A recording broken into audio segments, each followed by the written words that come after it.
I'm George Tscherny. I was born in Hungary, Budapest, in July 12, 1924. My name is Alexander Tscherny. I was born in Berlin, Germany. This is the story of my escape from Nazi Germany. My father, Mendel Tscherny, was a soldier in the Russian army in World War I. He was taken prisoner and wound up in Eger, Hungary, where he met my mother, Bella Heimann. And at the end of the war, he didn't go back to Russia, but stayed behind and married Bella. In 1926, my parents decided to leave Hungary and go to Berlin, Germany. The ironic part is that we left Hungary because of anti-Semitism and wound up in Germany. We went to Berlin. We stayed at my mother's brother, Illis Heimann, and his wife, Jetja Heimann. It must have been quite an imposition on the family because they had 2 children of their own. My cousins, Gerhard Heimann, was probably 3 years old, and Kurt Heimann may have been 10 or so. In addition to this, while we were there, my brother Alex was born June 10, 1926. So we were eternally grateful for the Heimanns to put us up. My memories of that period at the Heimanns is, of course, very vague. I was 2 years old, and my first memories are really where we moved to Lübecker Straße 13. Lübecker Straße 13, Moabit, was really a sort of working-class neighborhood. We lived in a basement under very poor conditions. I amazed in retrospect how my parents managed, because my father had no work. My mother made dresses. In Hungary, she had been a milliner, so she had a certain amount of talent for using her hands, and we somehow managed to get through. By the time I turned 6, we entered the public school. This was the regular Christian public school. We stayed there probably until 1934, when we all transferred into a school run by the Jewish congregation in Berlin. This was at 58 Klopschakstraße. I did fairly well in all the unimportant subjects, in music, drawing, gym. Meanwhile, Alex had actually gone to another school. There's a picture where he did a Schulausflug with his classmates. One of the interesting things in Moabit was an Uferpalast cinema. In those days, all the movies were called palasts. And outside that movie house, they had hand-painted portraits of the movie stars that appeared in it. They were fairly large, full-size faces, and they were really the first indication that I took note of that sort of thing. They triggered my interest in art, and I really began to think in terms of art as possibly that's what I would like to do when I grow up. My life as a boy in Moabit was fairly circumscribed. Of course, it was the daily event of walking to school. In addition to that, on weekends, my music teacher had asked me to join a boys' choir that he conducted in a synagogue in Lützowstraße. One of the byproducts of going to that synagogue every Friday evening and Saturday morning was that they paid us car fare, or something like the equivalent of 60 cents, 60 pfennig, 15 pfennig per car ride.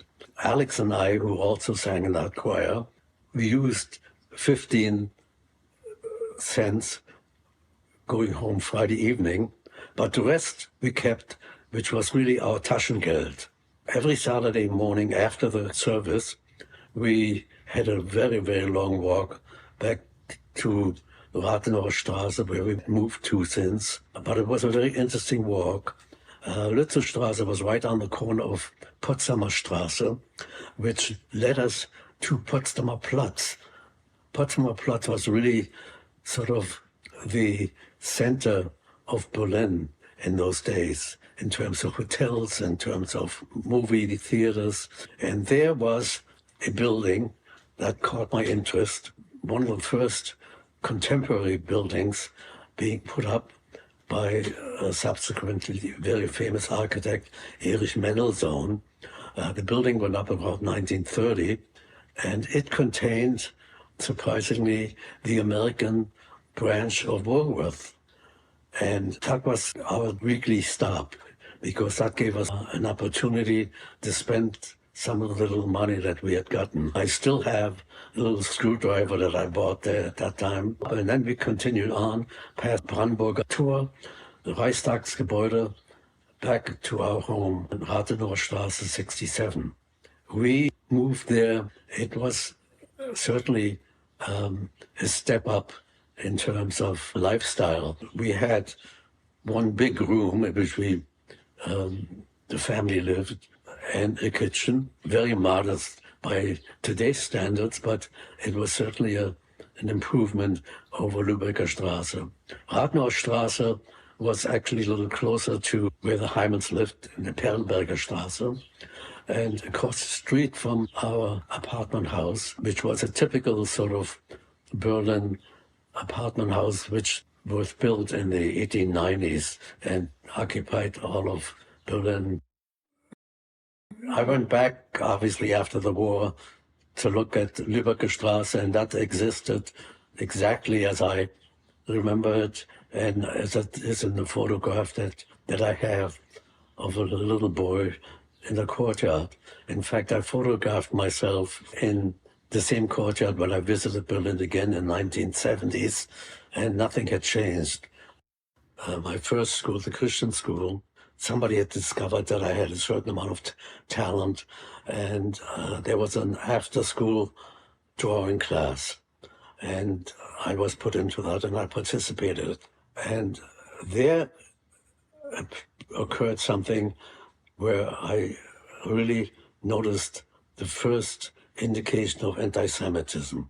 One evening, the teacher called me over and said, "Unfortunately, you're going to have to leave the class because you haven't turned in enough work," which of course was not true. I turned in my work every afternoon, but that was an obvious indication in retrospect that I was being kicked out because I was a Jew. Except for the little incident of anti-Semitism that I experienced very early, I really didn't suffer from that very much. Poor economic condition was really worse than the anti-Semitism. The kind of people that felt anti-Semitism in Berlin in the mid-30s were really professional people who couldn't work, people who lost their businesses maybe, but actually there were Jewish businesses along Turmstrasse in Moabit all the way up to 1938. The turning event, that was a shock, the morning of November 10. I went off to school that morning without being aware of what had happened during the night. I arrived at my school, the windows were knocked in, the doors was closed, there was nobody there. I went back home, got my bicycle, and drove to the west where all the damage had been done. I stood outside Fasanenstraße, the synagogue in Fasanenstraße, as it was burning, and I was just like an observer, as if this wasn't even affecting me. And I went on to Kurfürstendamm where the windows had been broken. And that really was the incident that made me realize that there was no future for us in Germany. I remember lying on my kitchen floor looking at maps of how to get out of Germany. Berlin is fairly up north, and so my thinking was always that I was going to sneak onto some kind of farmer's truck going to Denmark or something like that. Until one day I received a postcard from friends that we had, a boy and a sister who had escaped into Holland. And it was amazing, an open postcard. They told me where to cross the border, where to go, what to do. Not long thereafter, I decided that Alex and I were going to go. A friend of my mother's took us to the railroad station at Bahnhof Zoo, and it was December 20th, and the train that was going to take us to the Dutch border was coming from Poland and was running late. By the time we got to the Dutch border, there was no way of going across. We got off the station in Kleve, which is the last city on the German side. People dispersed from the railroad station, and there we were standing, knowing nobody, knowing not where to go. Imagine I was 14, Alex was 12 years old. We'd never been in a hotel in our lives, but we started looking for a hotel. Now, this is a small town, didn't have big hotels, but we came upon a place. We rang the bell and asked whether they would have a room for us. They said no. I don't know whether they really didn't have a room or whether they knew what we were up to. We started walking, not knowing really where to go, and came to another sort of a small hotel. And the gentleman said, can I help you? And we said, we need a room for tonight. And he looked at us and he said, where are you going? And so we're visiting an aunt in Holland, but we missed the last train. He said, are you Jews? And we said, yes. He said, well, it's really against the law to give you a room, but inasmuch as you're young boys, I'm going to give you a room. Don't tell anybody. The next morning we went down for breakfast, and there was only one person in the dining room. He was reading the Völkischer Beobachter, which was the official Nazi paper, but he greeted us with Heil Hitler, and we said Heil Hitler, and had our breakfast. We checked out and went to the railroad station and calmly bought a ticket to Nijmegen in Holland. Nobody asked you for a passport or anything like that. We got our ticket. We got on the train. It was a very cold, snowy day. It was a typical railroad car of the 30s, where the little compartments. Alex, I said, sit by the window and you look out the window. Don't look at anybody, just keep looking out the window. The other people that came into the compartment was a farmer's woman with 2 little children and a clergyman. It was really, in retrospect, a scene out of a French movie. You know, I mean, these were people as if they were picked by a stock photo house, you know. The train made a stop, which is the last, may have been a village, stop before crossing the border, where the train personnel changes from German to Dutch. An SS officer comes walking down the hall and thinks, I think, that we belong to that farmer's woman, and he only asked for the passport of the clergyman. There was another stop where the farmer's woman got off, and the SS officer came walking by and saw that Alex and I were sitting in there and asked for our papers. These were SS stormtroopers, black uniform, normally known to be pretty tough and to be feared. So we were a little scared. We had no IDs because we had no passports. We didn't have anything. So they came through and they said papers. And we said, what papers? He said, do you have an ID? I said, no, I don't have an ID. Where are you going? I said, well, I'm being expected by the committee in Nijmegen. He said, what committee? I said, well, the committee. And this went on once or twice. And he said, don't let me catch you coming back, and closed the door, and the train went off. When we arrived in Nijmegen, we got off the train. There was a passport control and visa control. And we said that we didn't have anything. And they said, well, you're refugees? And we said, yes.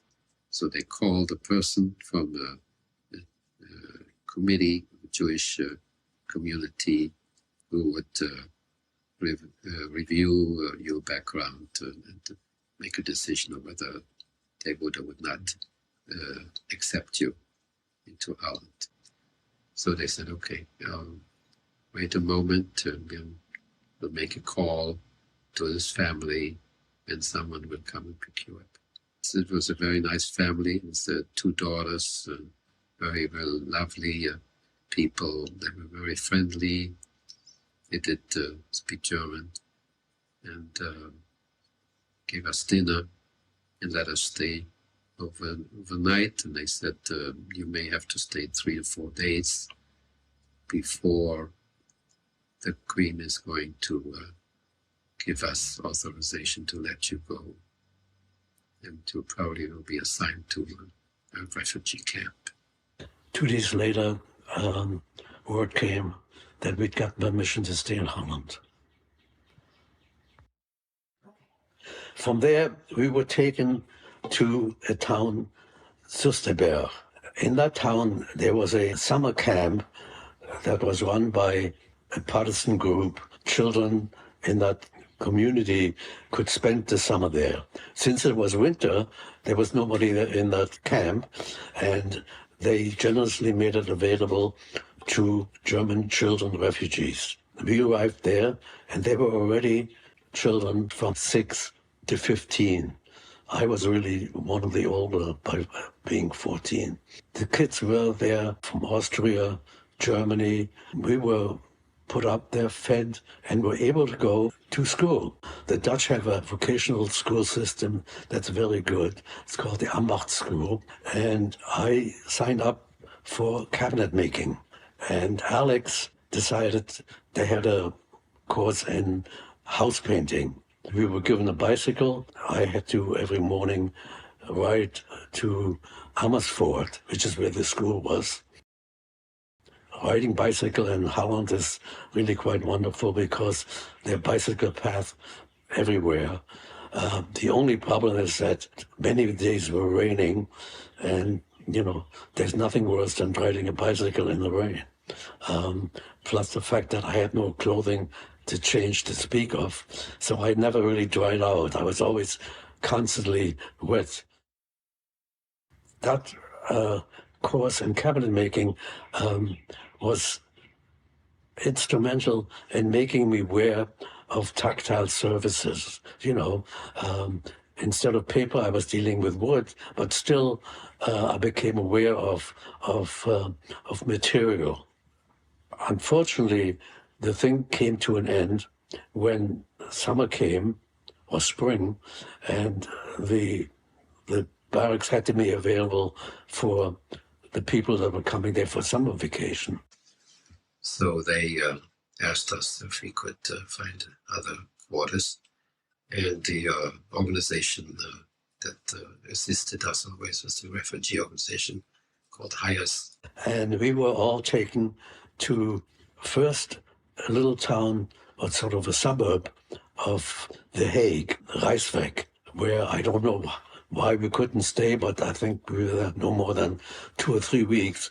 From there we went to a very luxurious villa in Scheveningen. Heimann found this castle, marvelous, very, very luxurious place with 2 large buildings, a big lake, several sports facilities like for hockey playing, for soccer playing, for baseball. And we had teachers coming in and train us in English. And we also had a teacher of Spanish that came once a week.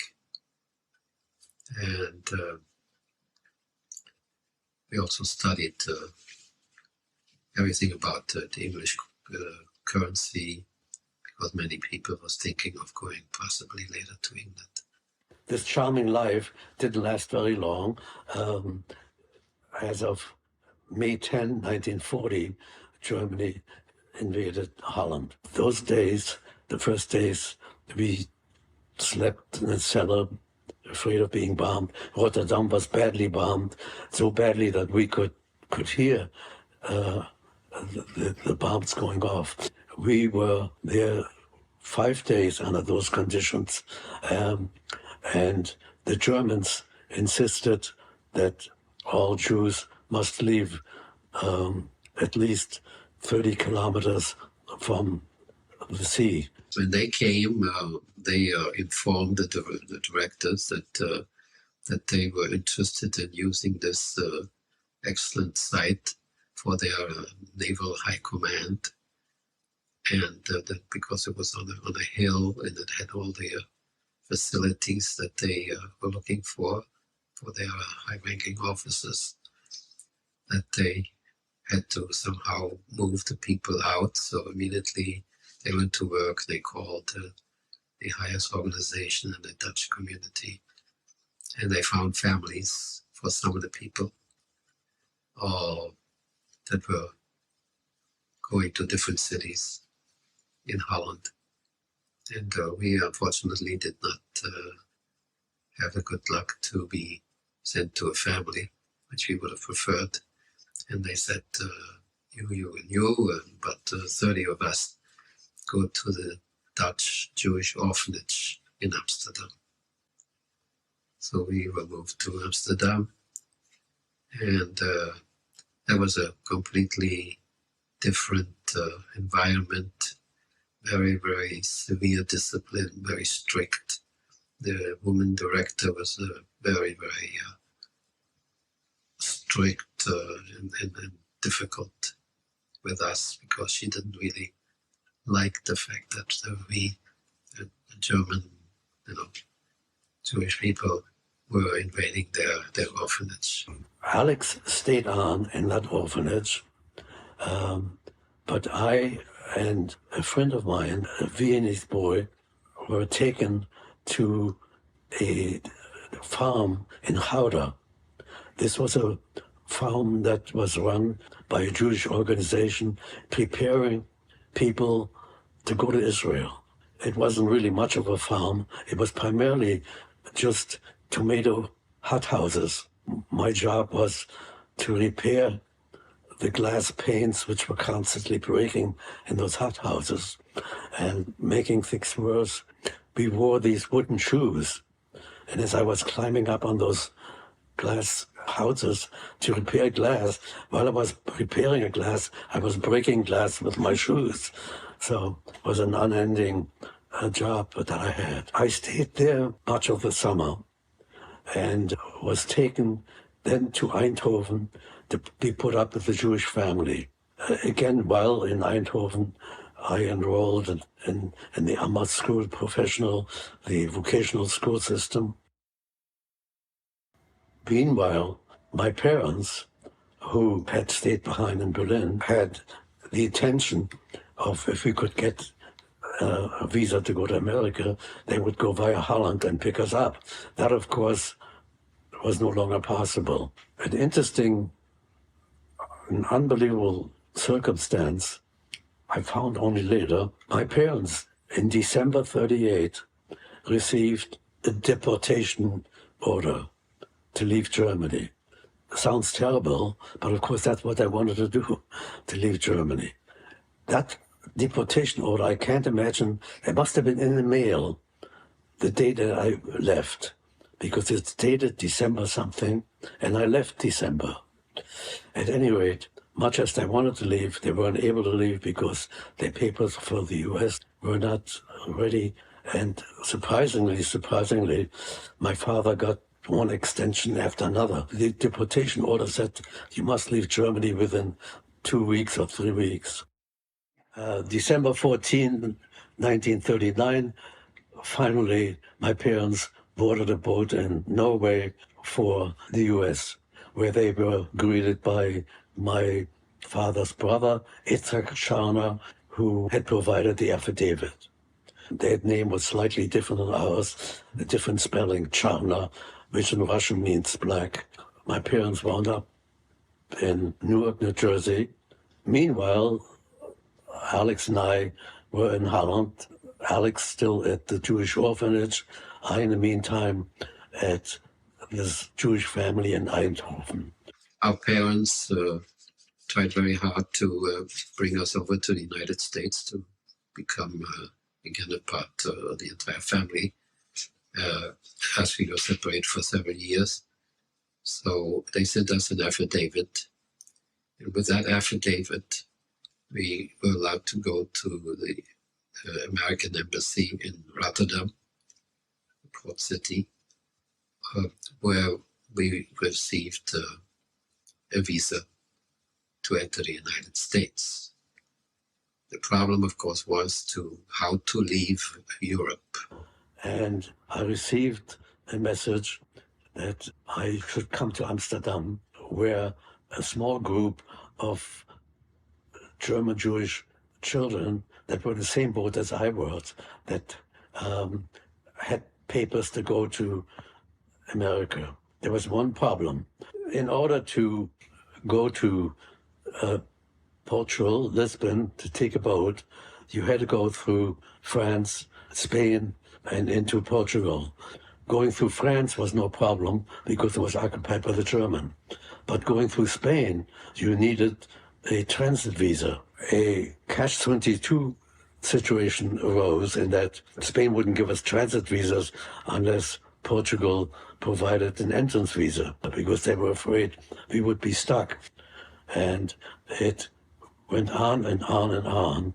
An unfortunate thing is that by this time, most of the consulates in Europe were located in Berlin. Germany had occupied, the better part of Western Europe. And so you had to go back to Berlin because that's where the consulate were.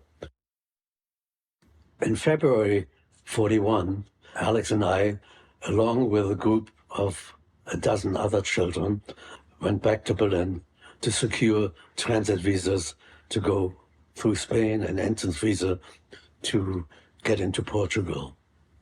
I have to say from the outset that that period probably was the scariest period in my life. We were taken to an old age home.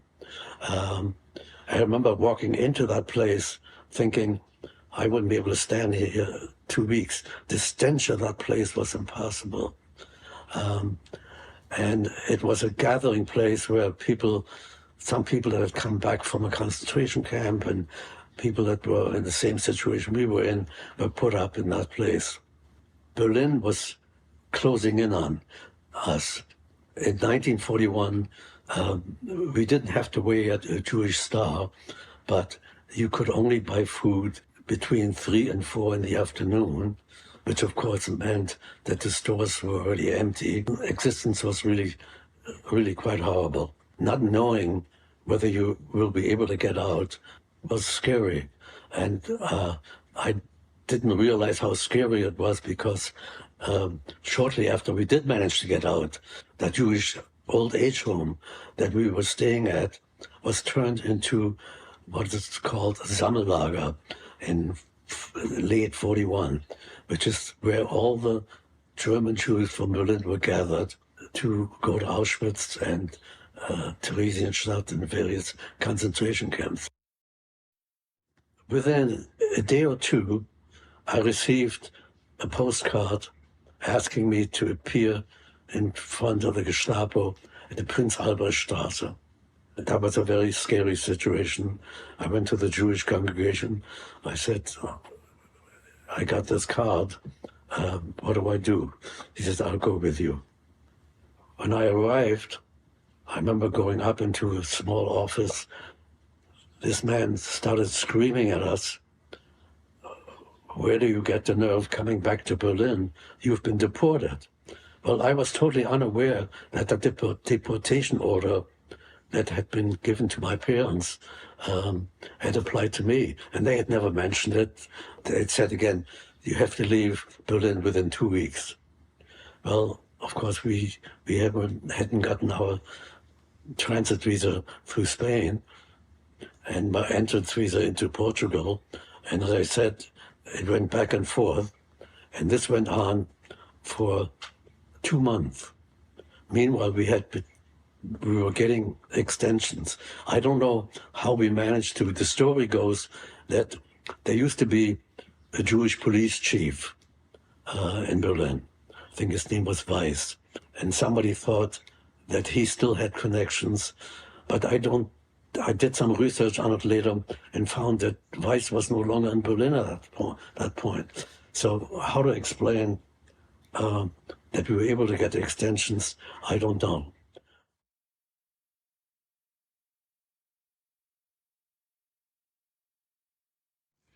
After 77 years and recent in-depth research, there is finally a definitive answer to the question of who rescued George and Alexander Tscherny and their refugee compatriots in May of 1941.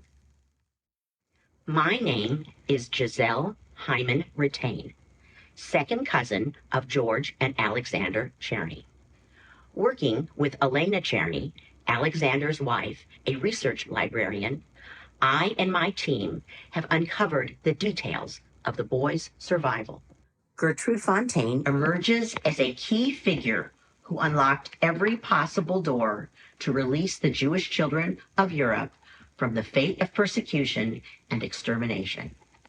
Gertrude was a trained social worker, an early Zionist, a zealous bureaucrat, an administrator, and a tireless worker, as well as an altruistic woman.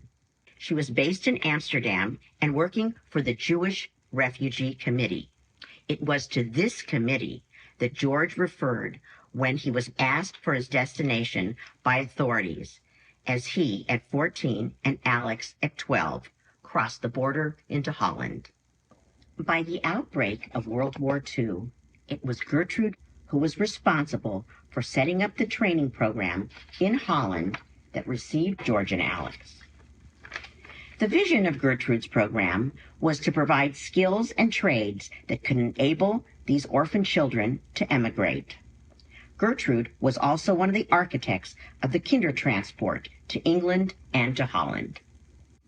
Gertrude and the Jewish Refugee Committee were under constant political as well as financial pressures, coordinating with the American Joint Distribution Committee, HIAS, HICEM, and other Jewish relief sources.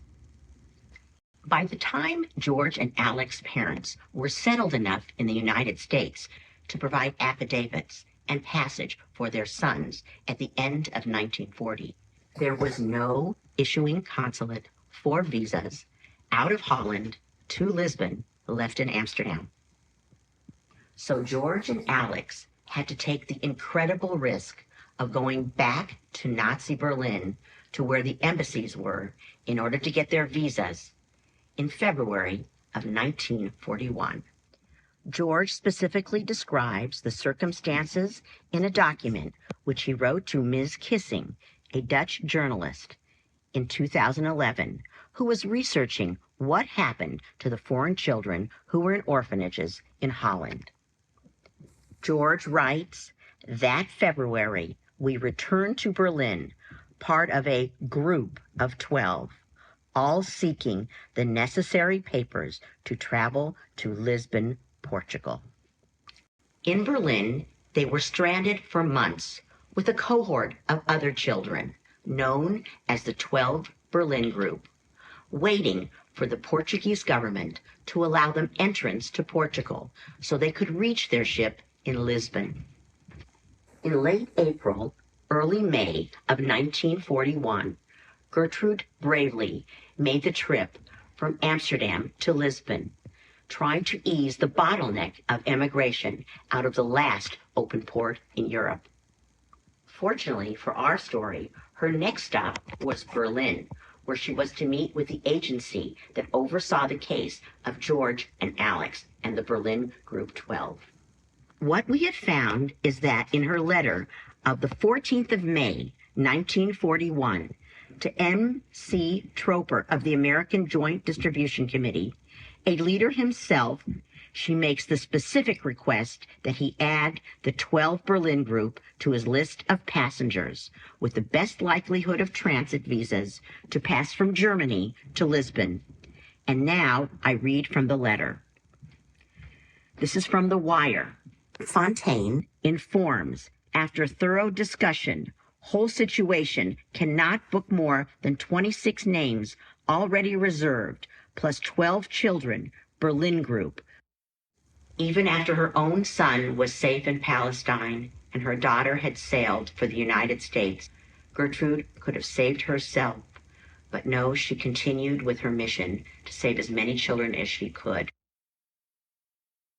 When we finally got on a train to go to Lisbon, Portugal, I was thinking that, I could have been getting on a train instead of going west, going east.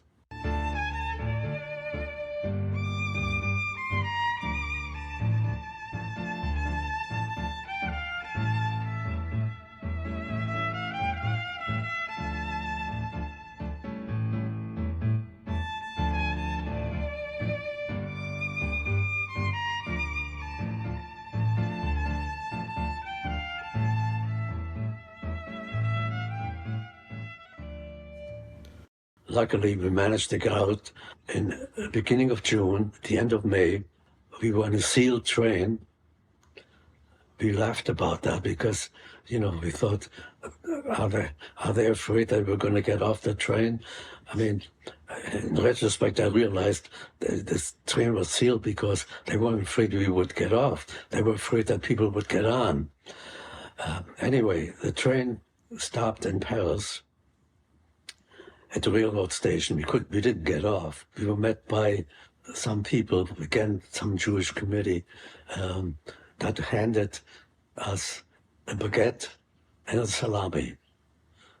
And so we had something to eat on the train and continued on. And the first time we got off the train was in San Sebastian in Spain. Now, Spain had just barely recovered from Spanish Civil War. And I remember being put up in this very elegant, superb hotel in San Sebastian. But when it came to eating, we were given a plate with one little sardine on it or something like that. But at any rate, we were free. And that was really the main thing. We continued on to Lisbon, Portugal. I wrote a postcard, and I also have a copy of the postcard that I wrote to my parents when we arrived in Holland.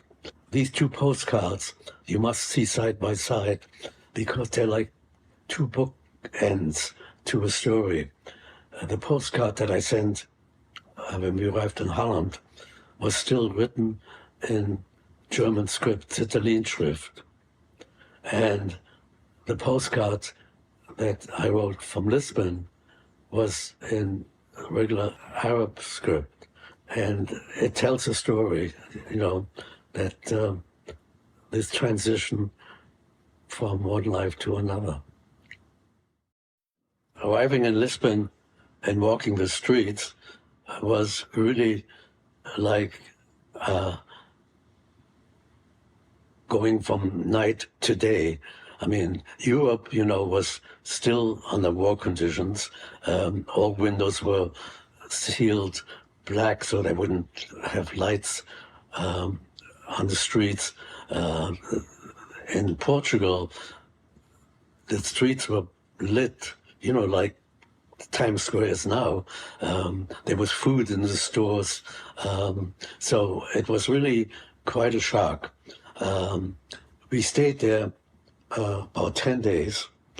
One sort of amusing story is that while we had eaten the baguette that were given to us in Paris, we had about 3/4 of the salami still.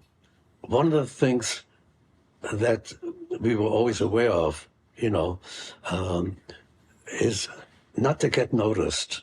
And here we were with this salami smelling, and we had a little suitcase which we didn't need anymore because we didn't have anything else in it.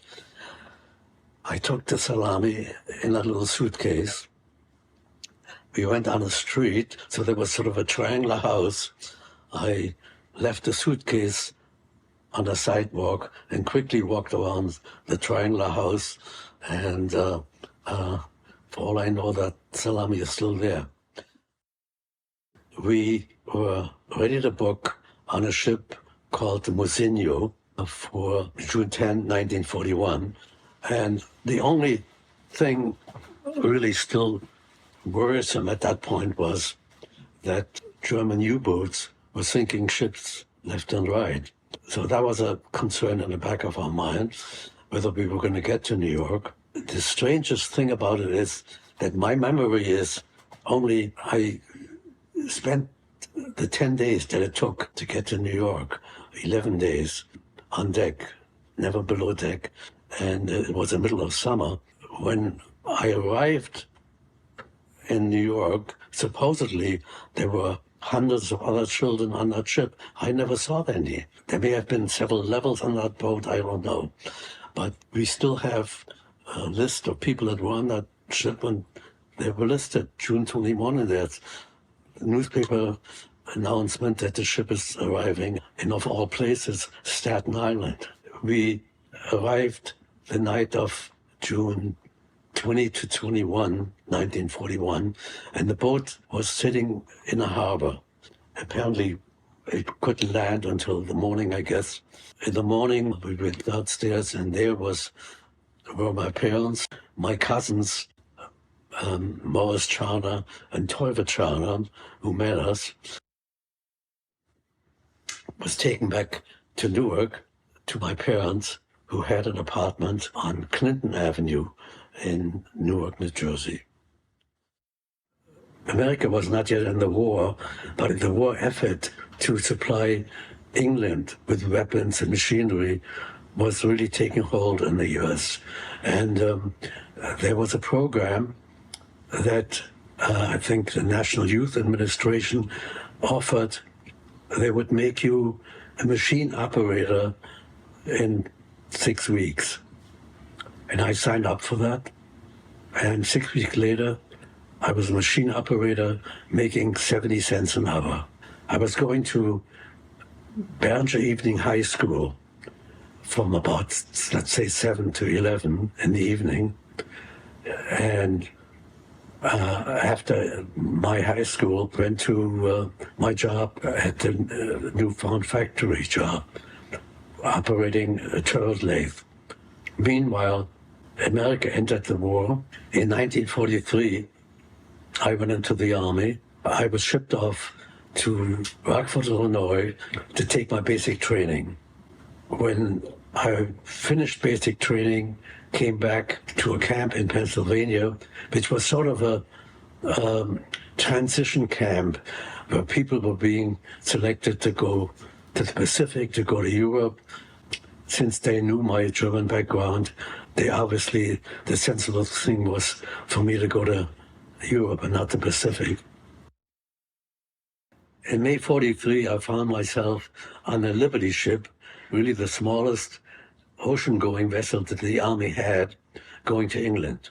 We arrived in, I think, Cardiff, England, and were shipped to a holding place in Winchester. At that point, the US had entered war, and we were just really waiting for the Normandy invasion. We kept moving closer and closer to the southern part of England near Southampton, so that where the ships were leaving. July 24, I landed on Utah Beach. There was still no port. We had to climb down the ship and get into landing craft. And I was attached to a small prisoner of war stockade as an interpreter. That stockade was put up to help to establish the first medical facility the US had in France. These were tents where they were able to do surgery and what have you. What the German prisoners did to some degree is pour cement floors so that the medical equipment could rest on that, Xerox machines and what have you. The prisoners had it very good. They had the same food that we did. The spring of 45, I joined military government, first in Karlsruhe and then in Mannheim. And I functioned as an interpreter, and I stayed there till January 46, when I was discharged from the army. And in Mannheim, I managed remnants of a small Jewish community. I remember heading for our office there, and a young man was coming at me in a dark blue suit, and I noticed he had a Bogen Dovet on his lapel. I asked him about that, and yes, his name was Ernst Michel. He had survived Auschwitz. And the interesting thing about this also is that he came eventually to the US and became the head of the UGA in the US. I was discharged from the army. The big question is, now what? I knew I wasn't going to go back to the factory job in Newark, New Jersey. I had the GI Bill, which gave me some time to think about things, what I want to do and how to proceed. It was sort of a period of finding yourself. I did know that I was interested in art, and I thought, for the first time in my life, I can afford to go to art school. In Newark, there was a school called School of Fine Industrial Arts. As I found out, it wasn't particularly distinguished, but it was a start. And it was a start in that I got my feet wet in the art. Meanwhile, it had been pointed out to me that I must really go to a better school, and I should go to Pratt Institute. I became more sophisticated about the arts in general. On April 27, in 1947, there was a performance, and for $1.20 in the back row of a Ziegfeld Theater, you could really see wonderful dance. Alex came with me, actually, and next to me was a vivacious young girl. At the end of the performance, we walked out. I saw Sonia coming down the stairs, and our eyes sort of connected. And I asked her for a date. We are here 70 years later.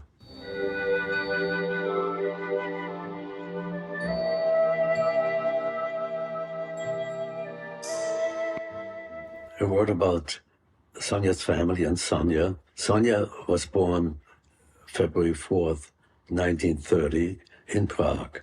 Her father, Francis Katz, was a lawyer for a large corporation in Prague and was married to Ida Jungmann Katz. Sonia had a little brother, 6 years younger. They both lived very comfortably in Prague until things began heating up because of possible German invasion of Czechoslovakia. In March of 1939, when just about the Germans were marching into Czechoslovakia, her father decided to pack up things and emigrate. They took a train to Holland, where they took a boat to London, and then moved on to Canada, where the family lived for several years. In 1940, they managed to get their papers in order to come to the US, and they settled in Forest Hills, Queens, where Sonia grew up, had her schooling through high school, and then on to Queens College. We had our first child, Nadia, in 1953, which was shortly followed 2 years later by Carla. We were a very, very happy family in Forest Hills. I, meanwhile, had started my first job in 1950 with Donald Desky and Associates, who was a well-known industrial designer, best known for his interior design of the Radio City Music Hall. I then, in 1953, moved on to the office of George Nelson and Company. The Nelson office was really a focal point of design in New York in those years. In 1955, I left Nelson and opened an independent design studio on East 46th Street. And as I became better known as a designer, moved to a larger office on 57th Street, and then to an even larger office on 53rd Street, until we wound up in our house on 72nd Street. In 1955, when I had opened my independent design studio, I also began teaching at the School of Visual Arts. And that has been a relationship to this very day. My work became more and more important. It was recognized, which was gratifying, appeared in journals, in collections of museums, without singling out any particular projects that I had been involved in. I thought it might be best to show projects that involved my family, which was used very frequently as models. Sonia more often than anybody, but daughter Nadia, Carla, even my grandson Max found their way in certain projects that we produced. My parents, who lived in Newark, New Jersey when they first came to the States, finally were able to live a fairly comfortable life in their own little house in Newark, until we really wanted them to be closer, and they came and lived in an apartment in Forest Hills and enjoyed our little children. My brother married Elena and came to live in Washington. I've had a very happy life, a long life. The family life has been wonderful. I've been successful in my profession. I really couldn't have asked for anything more.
Student Tells of Berlin by Alexander Tscherny, published in the Mexico City Collegian newspaper on August 6, 1953.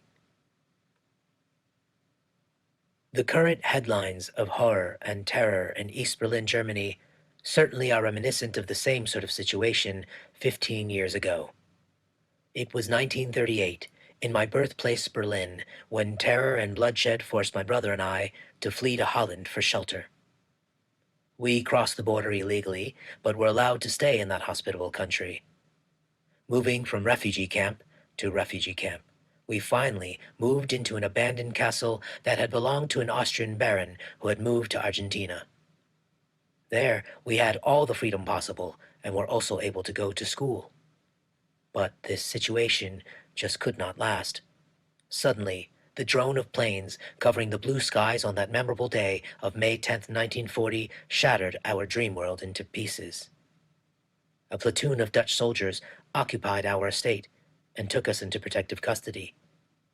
Being located in the woods of the famous resort Scheveningen, located on the North Sea, we were somewhat more sheltered than living in the nearby capital of The Hague.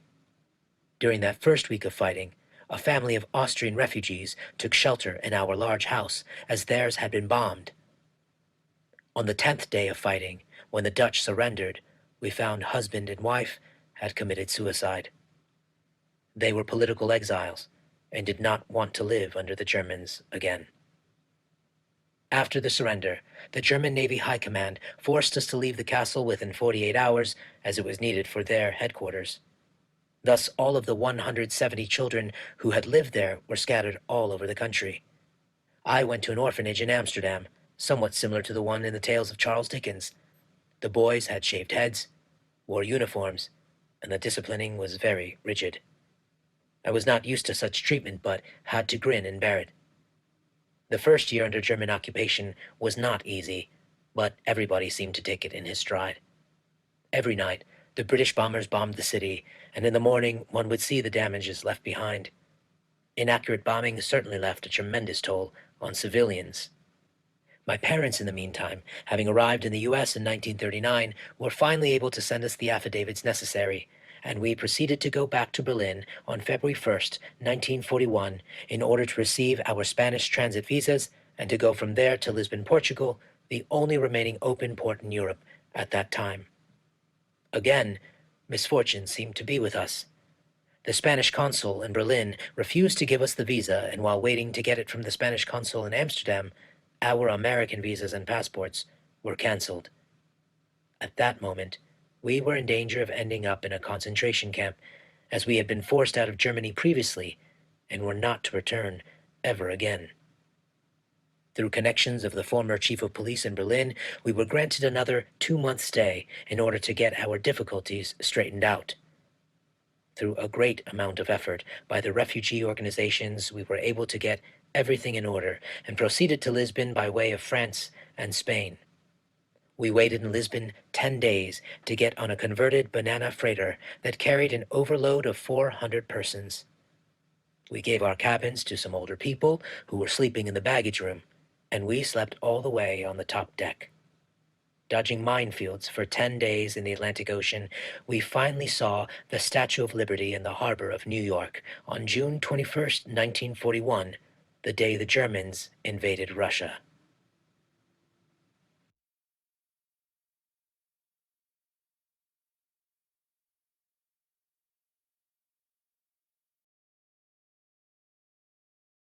We would like to thank and acknowledge Bernard Wasserstein, the Harriet and Ulrich Meyer Professor Emeritus of Modern European Jewish History at the University of Chicago, for his meticulous research and his careful archives on this subject. The publication of his important book, The Ambiguity of Virtue, Gertrude Fontaine and the Fate of the Dutch Jews, published in 2014 by Harvard University Press, as well as the supporting documents for the book found at the University of Chicago's Regenstein Library Special Collections Research Center, provide confirmation that George and Alex Tscherny and the 12 Berlin group were indeed rescued from annihilation by Gertrude Fontaine. We are very grateful to the archivists at the University of Chicago's Regenstein Library Special Collections, who retrieved and organized the important boxes of research into original papers and correspondence. We would also like to thank and acknowledge Kurt Roberg, one of the 12 Berlin group, who has provided a wealth of knowledge on the improbable escape from Nazi Germany, based on his captivating memoir, A Visa or Your Life.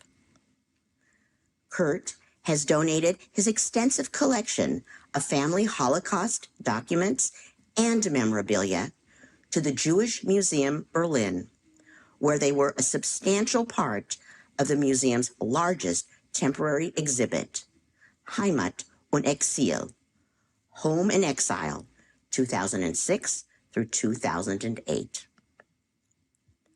For the past 15 years, he has also been an annual participant in the museum's renowned Holocaust Eyewitness Workshop program, working with German high school students and student teachers, adding to their history knowledge with his personal Holocaust experiences.